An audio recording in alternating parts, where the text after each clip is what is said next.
Here's how to do a tray flip on a fingerboard.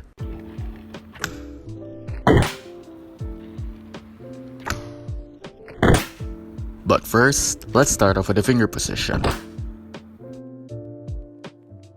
So for a tray flip, you want to place your middle finger at the center of the edge of the tail. Sometimes I saw a lot of people putting their middle finger on the back edge in this corner of the tail. But for me, I prefer to place it in the center of the tail's edge so that it's easier for me to scoop the tail down at this point. And for your index finger, you want to place it pretty much in the middle of the board. In a kick flip, the front finger is placed below the balls, but in a tray flip, you only need to move your front finger slightly closer a bit to the center of the board. And this is my placement for a tray flip.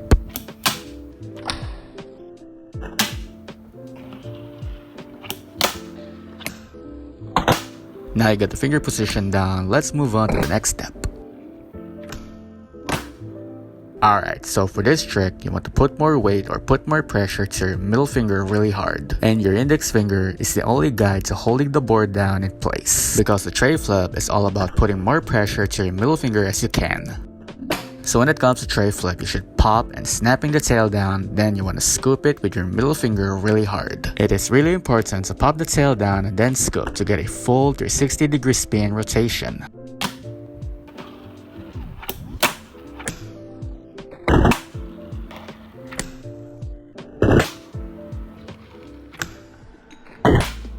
Now for the index finger, you should also put more weight on the center of the board to be able to flick properly. Just give it a light flick like a kick flip and gets out of the way. But remember, in a tray flip, the middle finger does all the work to get a job done.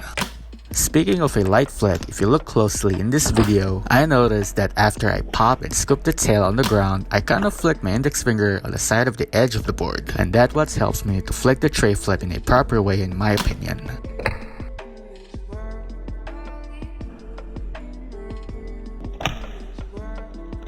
So once your board has finished spinning and flipping at the same time, you want to catch it with your index finger first, then land it with your both fingers and roll away clean.